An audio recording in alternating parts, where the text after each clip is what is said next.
Today, we are going to be footballing it up on the old football machine, Jimmy Stein and I are.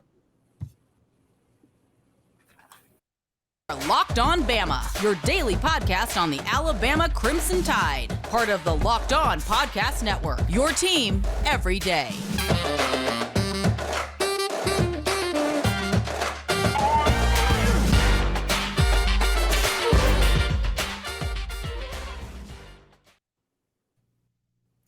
Hey, everybody. Welcome back into Locked On Bama. Luke Robinson, that's me. Jimmy Stein, that's him. Jimmy, we promised the people more football talk now that basketball season is over, and I think that's what we shall deliver. First and foremost, everybody loves to talk about quarterbacks when it comes to football, so why not start off with a little quarterback talk when it comes to, say, Julian Sayin, who is committed to Alabama for next year's class, a 5-star by most accounts, a 4-star by one account.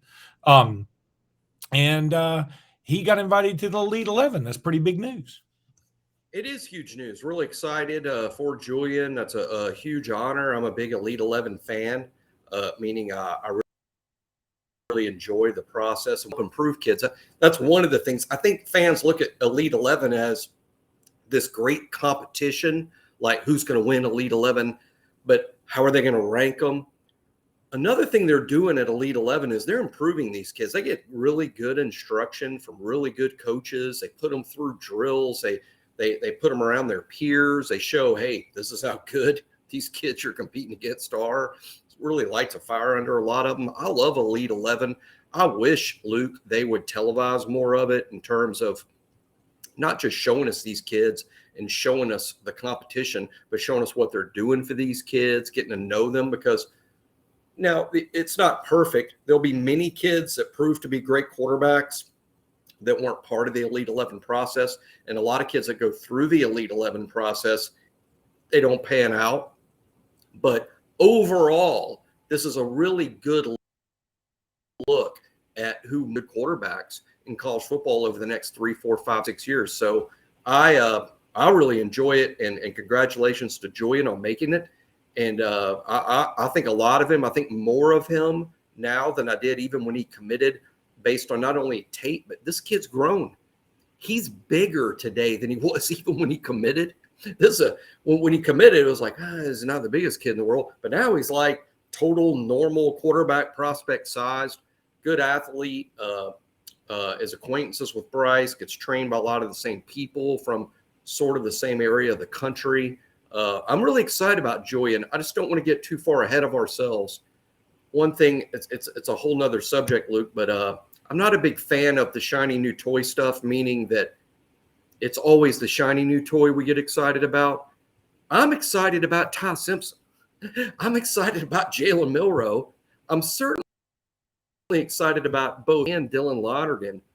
Julian saying I'm super excited about, but hey, let's hope these other guys pan out and Julian's somebody down the road and not somebody that we're hoping, boy, I hope he can play on day one. If that's the situation, then things didn't work out with Ty and Jalen and Eli and Dylan.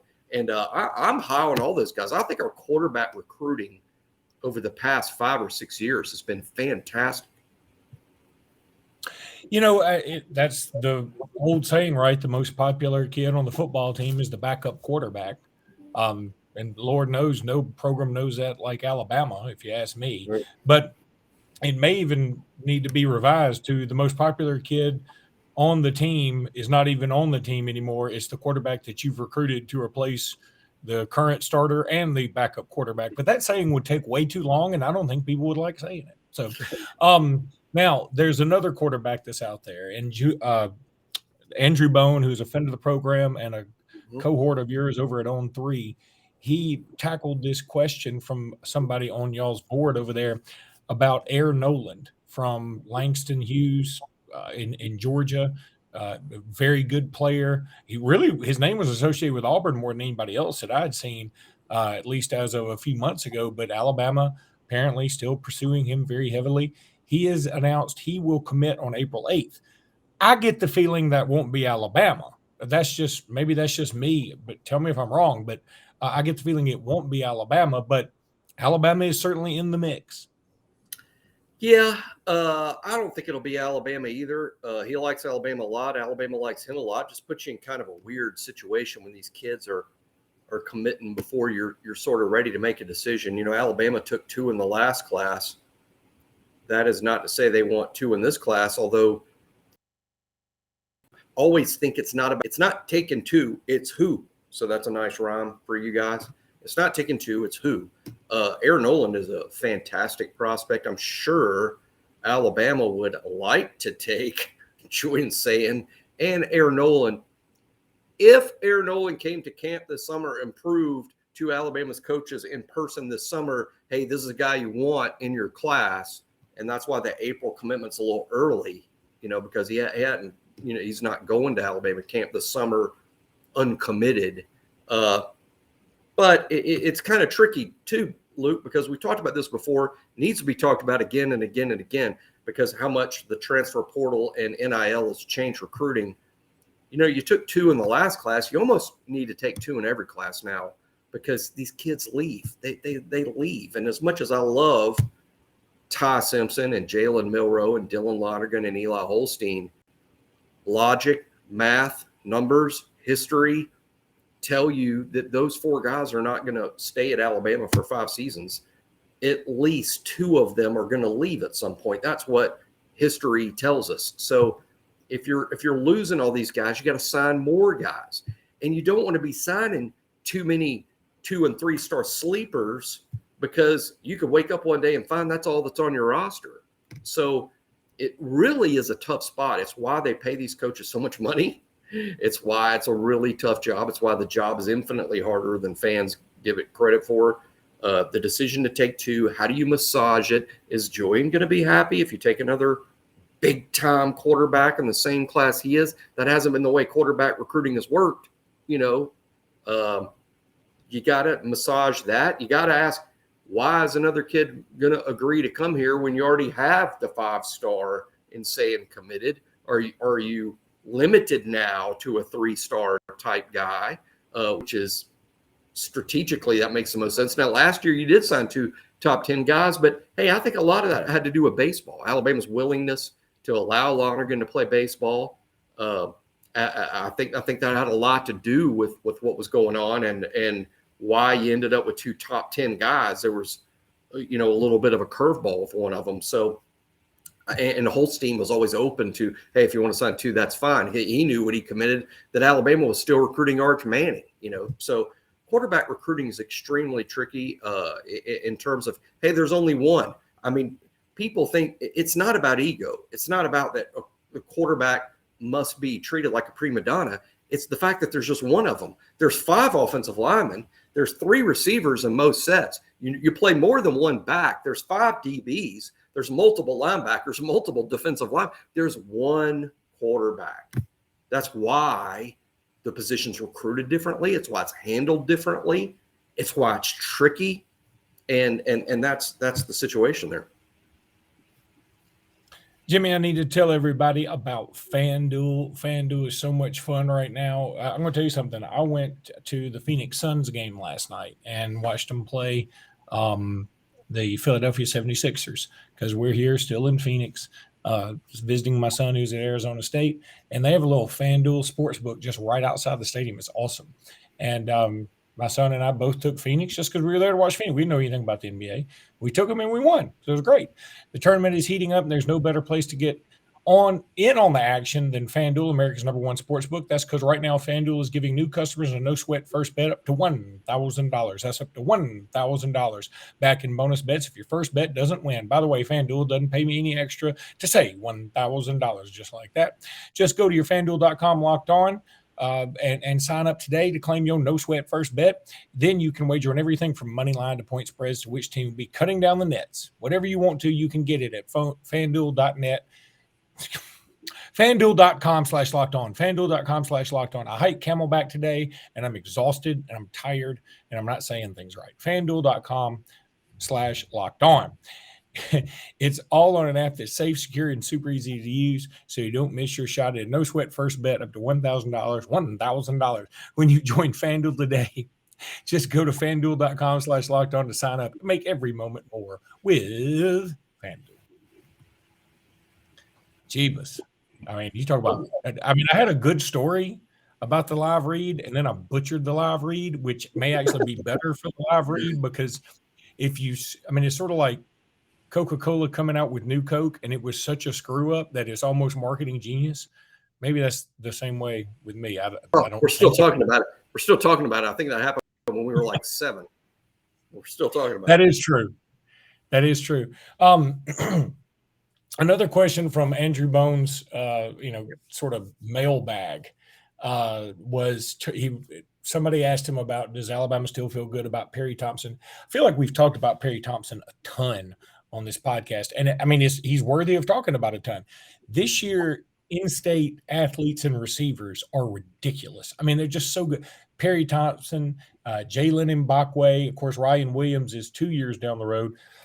But another guy that he's asked about is also Cam Coleman, who I've talked about from Central Phoenix City. Of course, Perry Thompson is from Foley, but Cam Coleman is from Phoenix City. I think these two guys are incredible. Now, the vibe I got from Andrew Bone is that right now, Alabama's probably on the outside looking in on Cam Coleman. That saddens me. I think Cam Coleman is incredible. That's just the vibe I got. Maybe that's wrong. And for whatever reason, you were frozen for a minute and you were like doing it like this. And so it was like you were really puzzled about what I just said. No, I'm trying to decide how to it's tricky to me. I'm trying to decide how I feel about it. I think, well, first of all, Cam Coleman is a great, great prospect, but a little bit of a late bloomer in this sense, Luke. And I know he's not a late bloomer. He's a really good player just last season. So I'm not saying he's a late bloomer, but his name is sort of new to the big time list, whereas Perry Thompson came to Alabama's camp last summer. See, that's a big difference. Perry came to Alabama's camp last summer, and even though they're the same age, Cam didn't.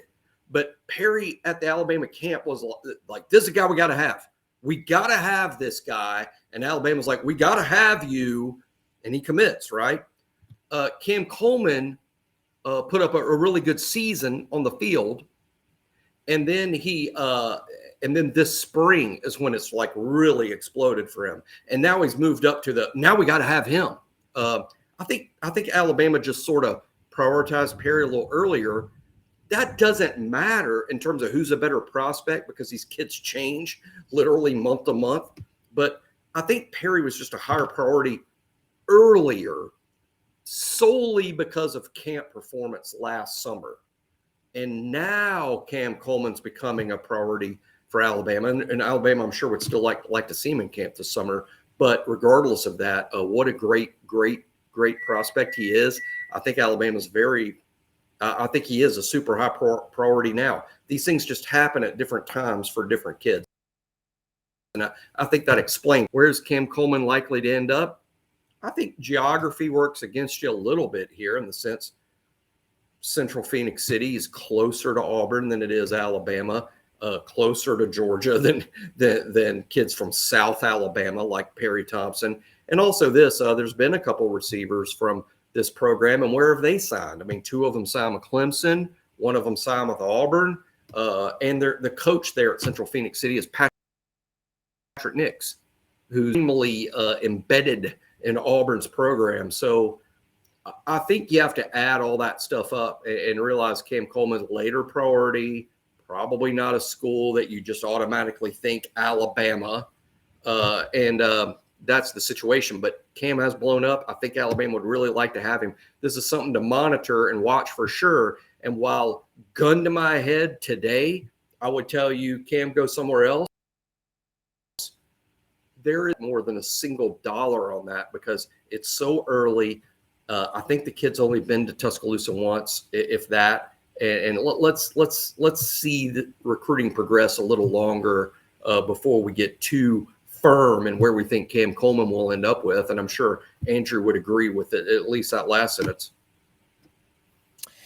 Yeah, here's the thing. Eventually, the fact that Hugh Freeze has been associated with A.J. Brown and D.K. Metcalf and really some other guys that have, Laquan Treadwell, Yeah. They're going to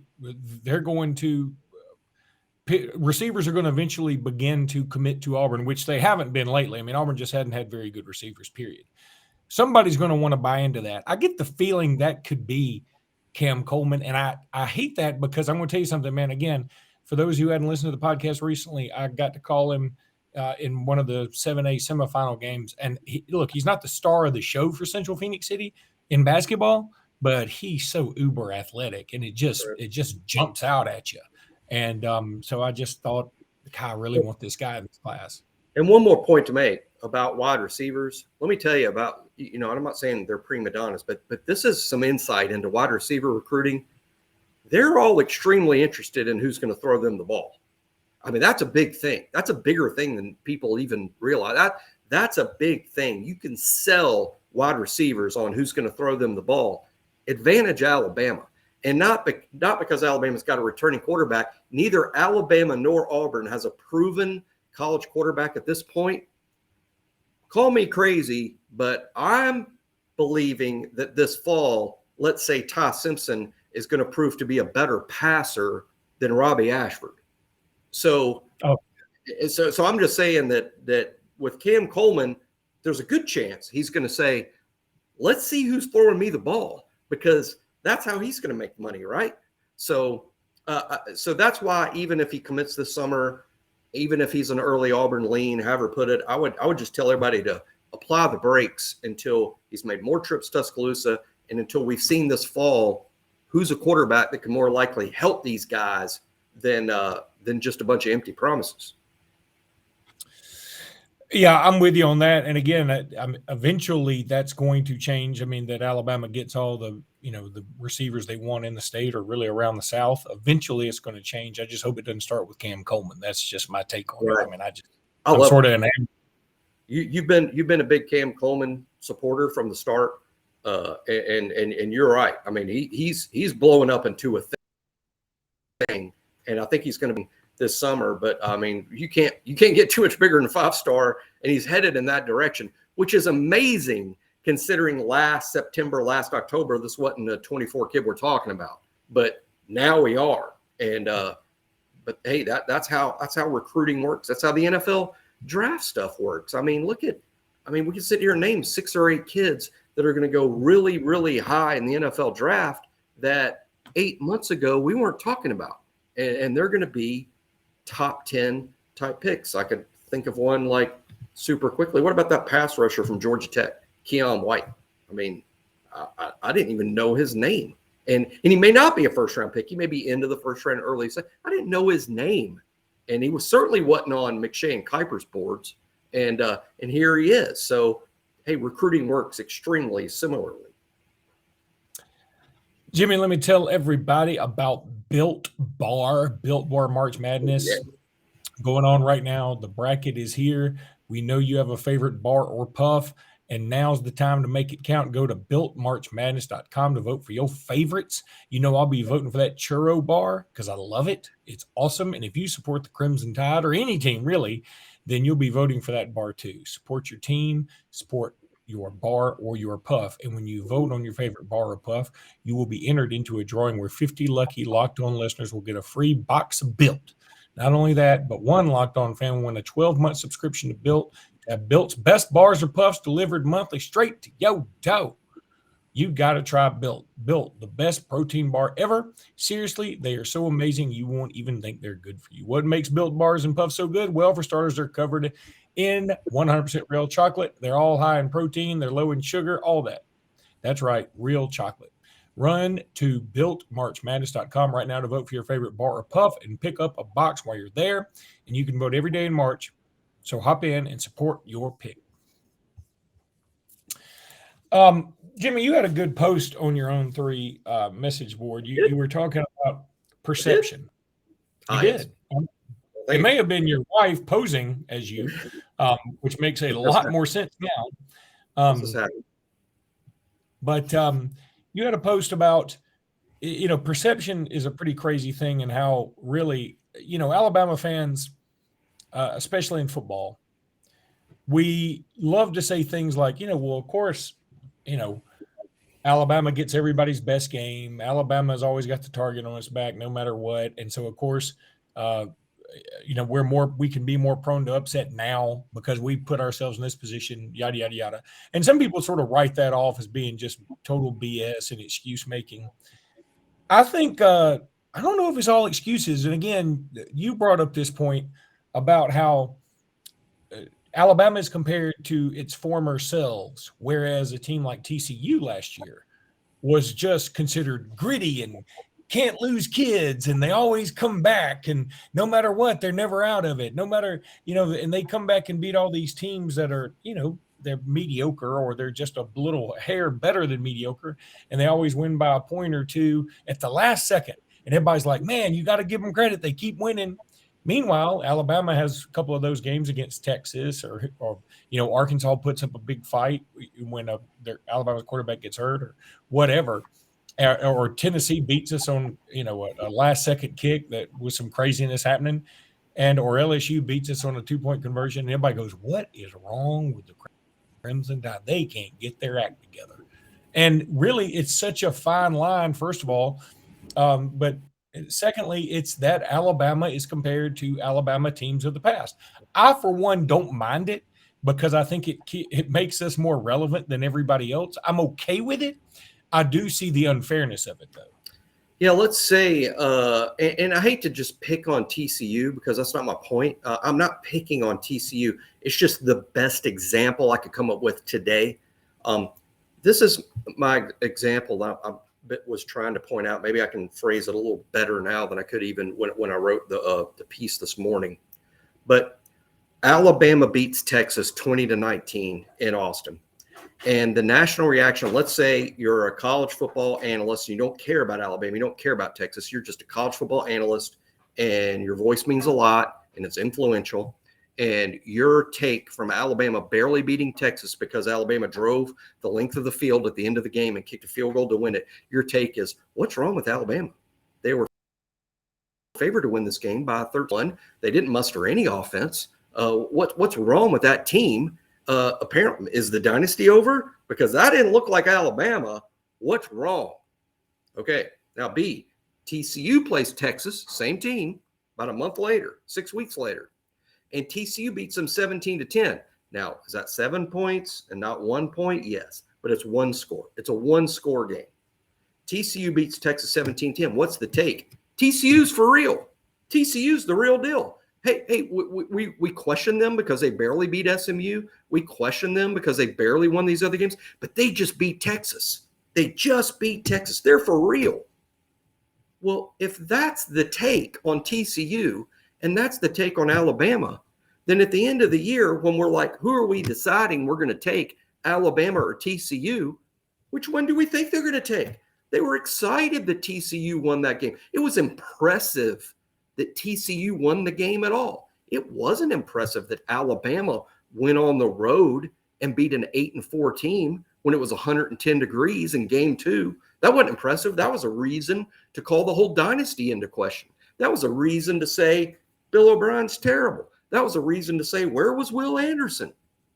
TCU wins the same game by 7 points. I'm not saying Alabama was just as impressive. I'm just saying both teams won the game by one score. They won it differently. And I'm not saying TCU doesn't deserve credit. I'm just saying the perception is radically different. It's, wow, look what TCU just did versus, oh my God, what's wrong with Alabama? And the same people that have those takes are the same people helping formulate the opinions as to who should be in the playoff and who shouldn't be. And I know people out there are screaming right now, but Jimmy, the losses. I'm not talking about the losses. I'm not talking about that. I'm just talking about, in general, Alabama's close wins are treated as losses. And if you think I'm exaggerating, how much crap did Georgia take nationally for beating Missouri 16-6? I would tell you very little. Now, I'm sure the Georgia boards, their fans were like, hey, Kirby, what the heck was that? But nationally, Georgia didn't take heat. I think nationally, the national take was, boy, it's hard to win these SEC road games. No, I'm right there. I'm right there with you. There's no doubt about it. And the other thing is funny. I think some of it is Bama fatigue. I think that is very real. Yes. I think here very shortly we're going to have Georgia fatigue in the same way. They'll see what we're talking about. And here's my argument about all that. And I'm going to open up this can of worms and then move on today. I would make the argument, Jimmy, and this is me, maybe everybody else thinks differently. This has been a whole football podcast. We're going to throw one basketball thing in there. This is the worst Final Four I've ever seen. This is the worst Final Four of my lifetime. If you want to watch Florida Atlantic go head-to-head with San Diego State and Miami of Florida and UConn, 2 forward seeds go at it, I know that they've earned their way into it. I get what you're saying. I get for anybody out there saying it earned. I mean, they won the games in front of them. That's true. I cannot deny that. Tell me this is what you really want to see. And what the good news is for somebody like me, I think what this is going to do is the power conference is going to go, wait a minute. So you're telling us that all year long we bust our humps in these power conferences, and we are the ones that prop up college basketball and college football and college whatever because people want to see us.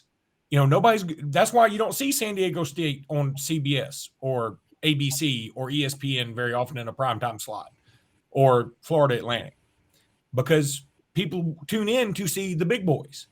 So I think the big boys may eventually say, why don't we just have our own tournament? Why do we let these other guys play in it?